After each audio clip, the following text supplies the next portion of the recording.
Foss.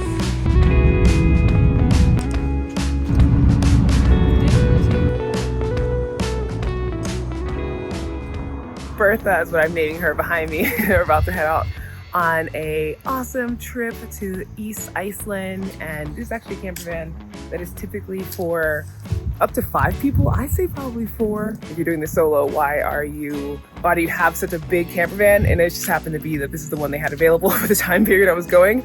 But I think it's nice to be able to showcase this to you. And then when I'm going to the West Fjords the following week, I will show you a smaller camper van that I plan to stay in. That's actually kind of my preferred size, but I'm excited about this one too. And so I'll just give you a little look on the inside before I head out on the road. See, here is the loft bed area. And this also could be converted to a bed, but I'm gonna keep it like that. There's seats back here. There's a table for if I wanna eat outside, and a chair, which I will be using. Also for cooking. Here is the stove, I'll be trying that out, using it.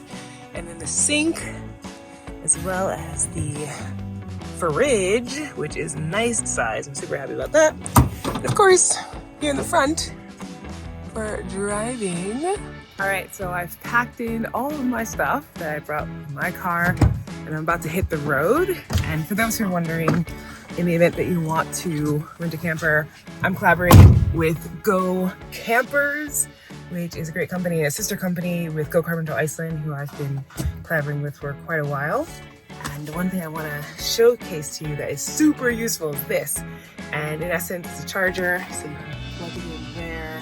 As you can see, like in the front, it's pretty basic in terms of what's available, and there's no USB port. So for this, I'll be able to charge my computer when I'm on the road, so I'll be able to do some work if I want to. Or if you have like, you know, any kind of equipment that needs to be charged, and it has USB ports too, so super useful.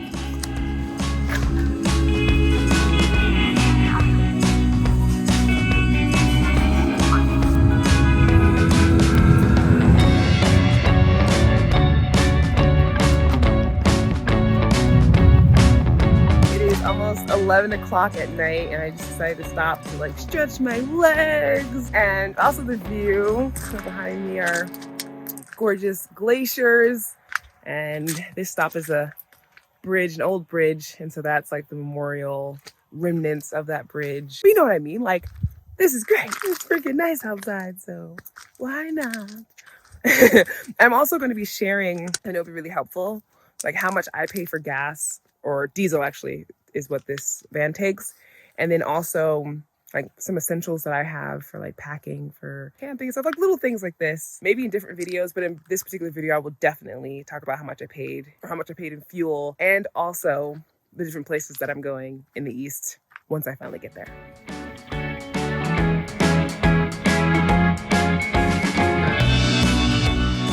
Going in, so I just waking up, and I arrived in Stokksnes, or on Stokksnes Peninsula, at a little over 1 a.m. last night. Sleeping, the loft bed was all right. Like, I had my sleeping bag as well, and I had the heater on because it's a little chilly. And actually here it is much chillier than it is in Reykjavik. But yeah, all right, I'm gonna show you a little bit of like the campsite and area here before I head off.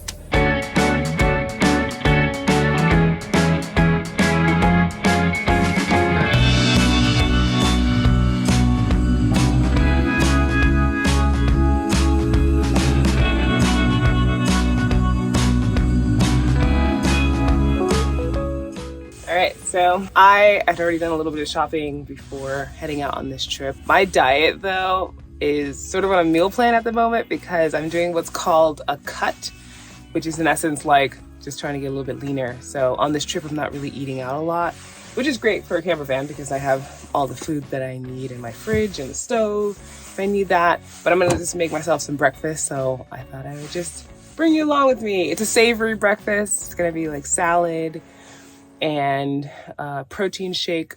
Usually I also have some kind of fat with it, like avocado, but my avocado is not ripe yet. You know, it's hard in Iceland. For me, it's really not. I mean, granted, I do have like a lot more experience doing it, but there are a lot of places that have vegan options. This cafe though, I don't believe they have anything vegan. Okay, so we're gonna go get as close as I can to go inside of here.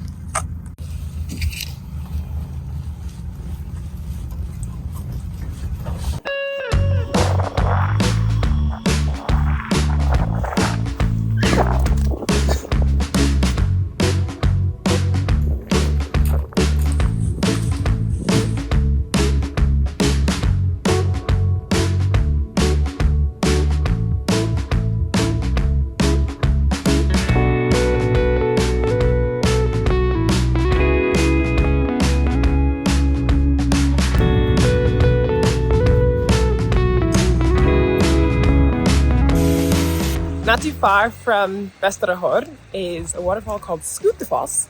And I came here. Basically, it's like a gravel road. One that, when you first get here, it makes it seem like there's nothing really going on. And it's a small waterfall, to be fair. But it's cute. And it's nice to like stretch your legs, get out. Just walking on this path here. And when I'm around the corner, you'll see what is in store for you.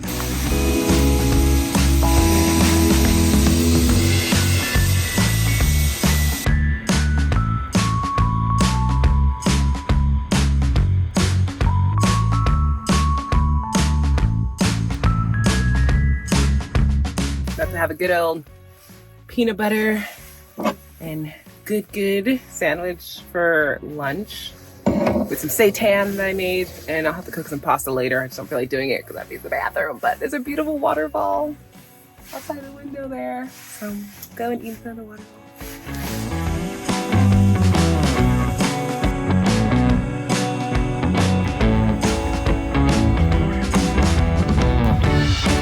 Paid for fuel. This is a diesel, and I'd been driving maybe a total of 7 or 8 hours, maybe 7 hours in this car, and I wasn't even on empty yet. I was near a quarter of a tank, and I paid around 20,000 to fill her up, so not bad.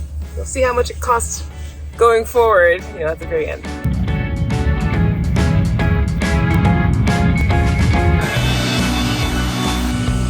This is one of my favorite stops because it's so beautiful. I was going to show you real quick. Foggy or low clouds, but it's so pretty. I'm looking at the road, not the camera. I have no idea what's going on. But yeah, East Iceland is gorgeous. I love it. I love East Iceland. Egilsstaðir.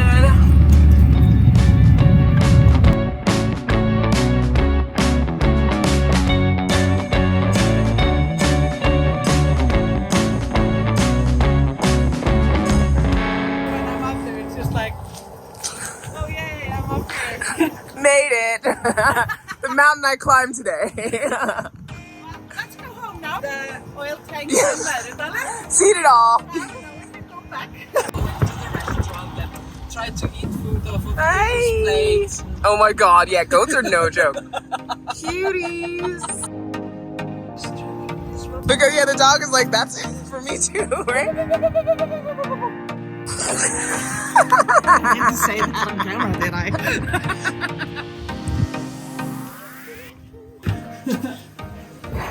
See, but there were a lot of people. Yeah, fair enough.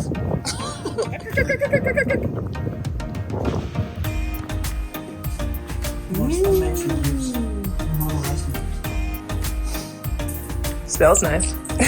Also. But yeah, it's super quiet. Yeah, but Oh yeah. A nice like chill out space.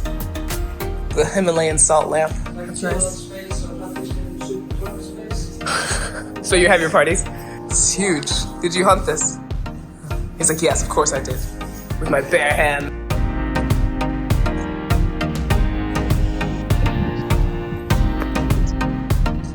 You can sleep here, but like, it's nice. It's not like a, you know, turf house, but it's a turf house like on the outside and then modern on the inside, which is pretty freaking cool. And out here in the middle of nowhere, on the way to the highlands.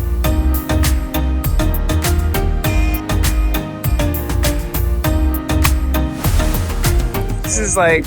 we're stuck with that gorgeous cover. This is amazing though.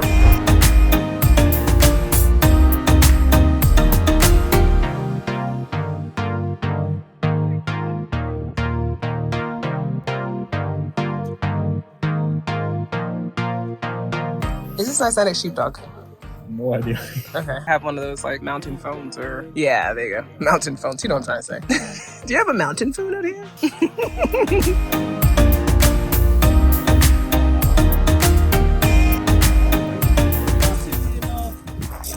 The new house, the old house. Exactly. Who would know the difference? From 1843. This is so pretty though. The little flowers. Aww. Yeah, this in winter feels like it would not be fun. Yeah. So in here, the kitchen, like normally they would do in the old turf houses, because the heat from the kitchen would... Oh, this is actually quite nice. Yeah. Okay, I could spend my time in here. That's just big. You can buy accommodation here. Oh, you can stay here. Yeah. That's cool. Yeah. That's super fascinating. But do you have to like operate the stove and everything, or is it? Oh, okay, I see that. There's a thing there. So it's the old furnace. Yeah. Or older furnace. That's fascinating. It's cozy though. Yes, it is. I'll show you the... That was the other thing. Were people shorter, or was it just like convenient to have it lower? Okay. Probably malnourished or something. So more convenient. You know? Yeah. Okay. Bathroom. No. This is where they kept the cows. Interesting. So what is this for then? Cow shit. Okay, so it is a poop thing. It is for something. I love how you just that we would just you know. I don't know. I was like, something's pooping in there. It's pretty though. Ooh. I needed that. Yeah, I saw. I was like the Energizer Bunny over here. Basically a trail runner.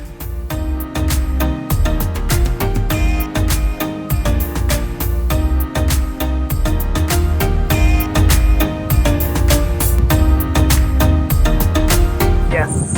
Hi, Michelle Obama. Michelle Obama.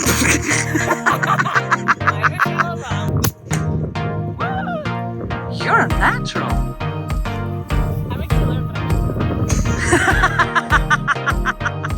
Coming over to find the stone. So this is all private property.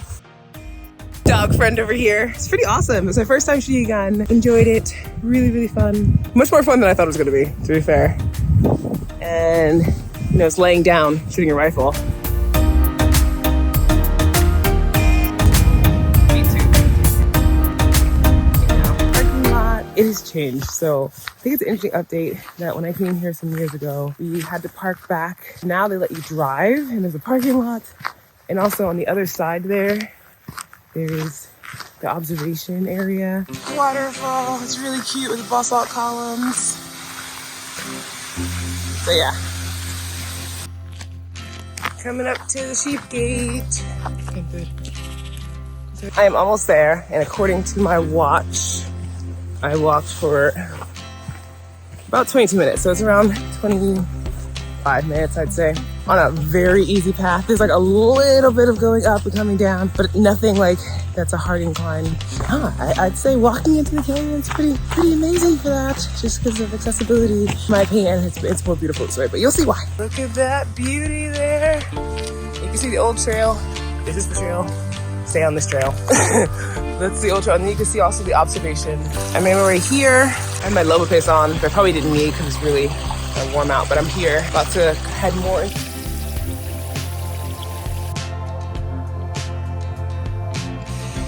So coming up onto this like wall of basalt columns is really great. You can see behind me, it's just like so beautiful. All right. So after an eventful morning and spending some time at the hotel after getting back from Studlagil, I basically had to do some work on my computer, and now I'm in Egilsstaðir. So I passed through Egilsstaðir originally, but I'm stopping here just to get some ice from ice blocks, basically. So this day is like sort of eventful. I'm going back down to an area that I could have gone through before, but I'm just coordinating with the people that I'm meeting with. So that's why this itinerary might come off as like more northeast than south or whatever, but it just happens to be that's like this. But of course, like all the places that I go, I will mark them so that people can.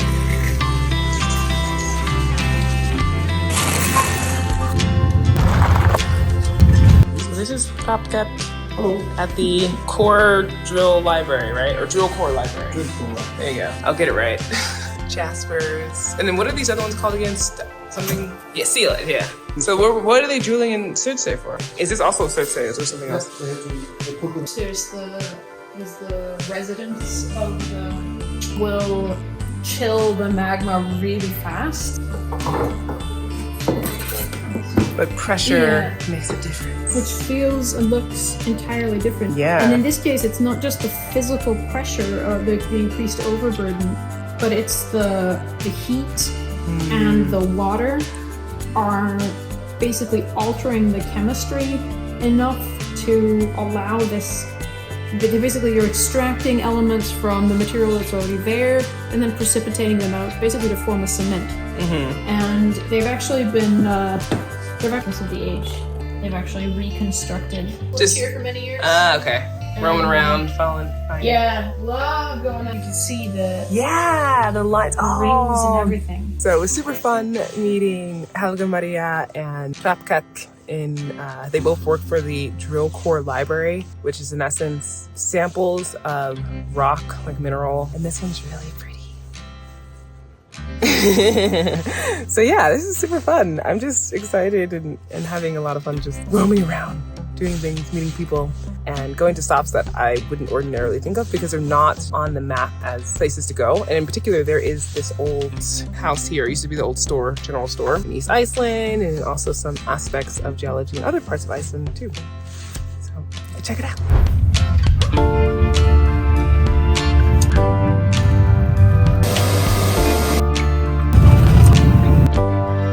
It's been pretty rainy out, so I decided to just kind of drive around the fjords. Can't really see the view because of the low clouds and fog, but I do want to talk about one town that I find really fascinating in the east, which is Fáskrúðsfjörður, called Fáskrúðsfjörður, and it actually was a main fishing station for the French.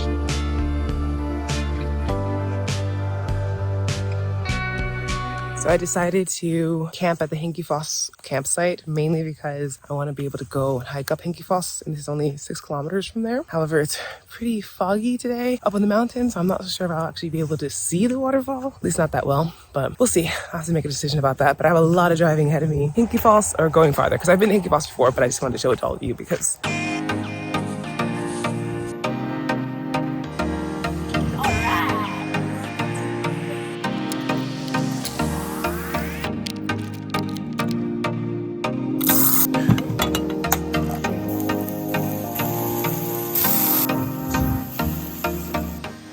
not gourmet looking, but it's pretty. It'll work. It'll definitely get the job done. High protein, delicious fats, carbohydrates. Yummy. All right, so I'm just gonna showcase myself washing some dishes, basically. Van life. I have my sponge here. It's nice and new to use.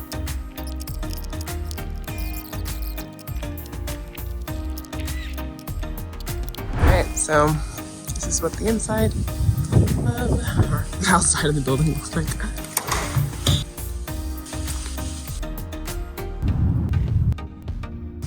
Titanic horses are like hardcore. Thanks for the memories, cuties. Alright, so I'm at the cable ferry. Hopefully you can hear me. Here it is. And I'm about to try it out. So, see you.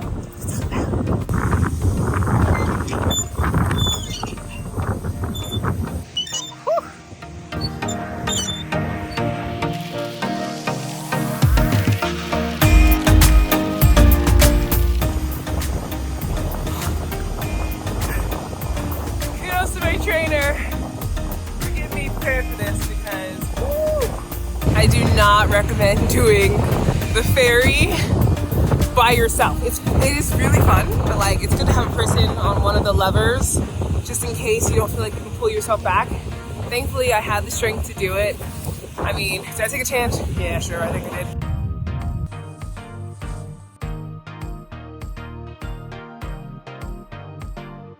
And how long are you Catholic?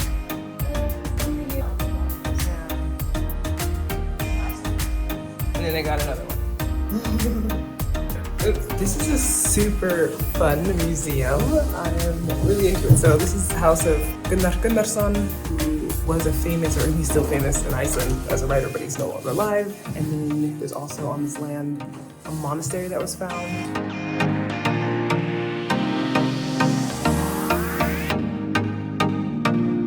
All right, so my first meal this morning was the one that I showed you that I cooked. And of course, when you're cooking for like the camera and setting everything up, it takes longer than if I would just regularly cook it. But then I'm gonna have some food before I hike to Hengifoss, just to like, when I won't get up there, I might. And if you look up there, that's where I'm going to.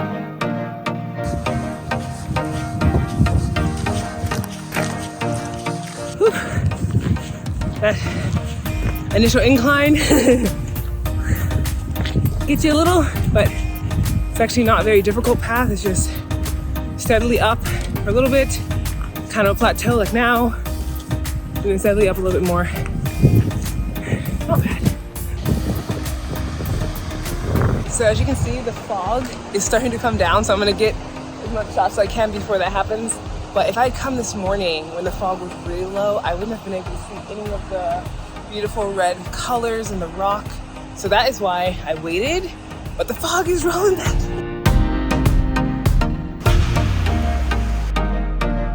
All right, time to head back. Bye, Gufufoss. You've been lovely.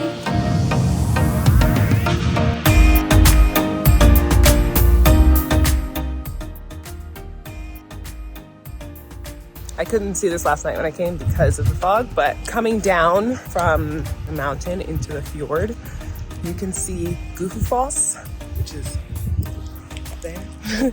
Basically, it's that road. There's an area here where cars are allowed to park. So I'm just gonna go give you a more closer.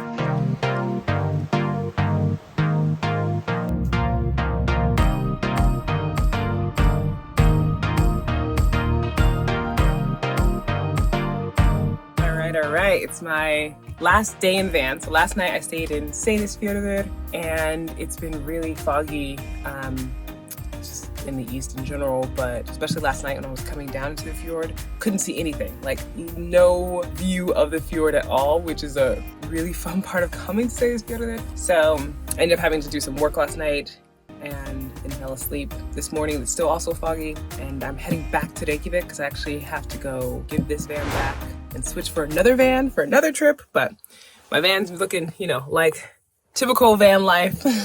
Stuff hanging from places. And good morning. So I slept in my own bed last night, which was amazing. After the 8 hours of driving, whew, a little sleepy, but I just finished fueling Big Bertha up for the last time.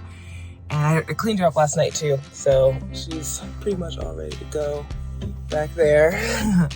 So yeah, the cost of fuel that I paid, I will definitely put on the screen so you can see. And this is for driving around the east for many days and then driving back to Reykjavik on the other side. So I did the full circle, which was pretty amazing and always really beautiful. Interesting with the fog, for sure. All right, well, I've got another camper van I actually need to go pick up for the West Fjords. But if you enjoyed this video, definitely give it a thumbs up and share it with somebody that you think would find it helpful. If you like this type of content, subscribe because I have more awesome adventures coming your way. As always, thank you so much for watching, and I'll see you in the next one.